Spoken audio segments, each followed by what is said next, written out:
As earlier introduced, my name is Dr. Midala Usman Balami. I represent the good and dynamic people of Askira Howell Federal Constituency. I think it's a privilege for me to be here to celebrate Nigerian workers. If we have to look at the landscape and look at it, full the pulse of Nigerian workers, from my own end, I would say that the Nigerian workers are the backbone of development of Nigeria. Absolutely. However, I think a lot need to be done, most especially from looking at the economic realities and the environment that Nigerian workers we found ourselves. Nigerian workers have made a lot of sacrifice in order to make sure that Nigeria develop. And for me, I think I have seen most of Nigerian workers have put in their best.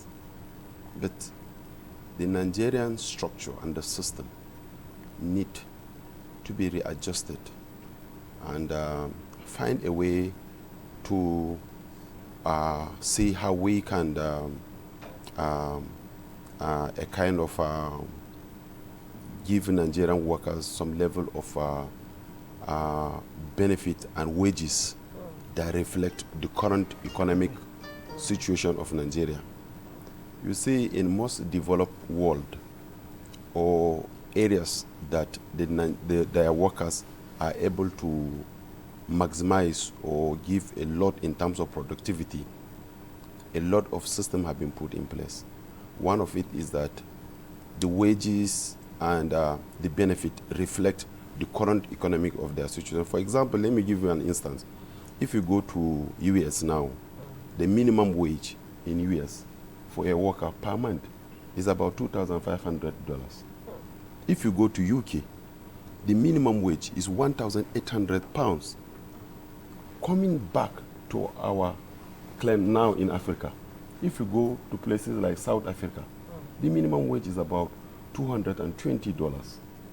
If you go to Egypt, for instance, the minimum wage is $130. In fact, come to Ghana, the minimum wage is $70.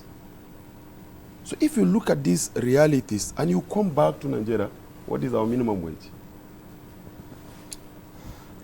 70,000. And the 70,000, if you ask me, how many, what is the implementation rate? How many workers are going home with the 70,000? The economic realities in Nigeria now today. What do we have in place in terms of health insurance, in terms of environment, in terms of motivation, in terms of incentives to make sure that the Nigerian workers bring out their best in order to continue to support the development of Nigeria?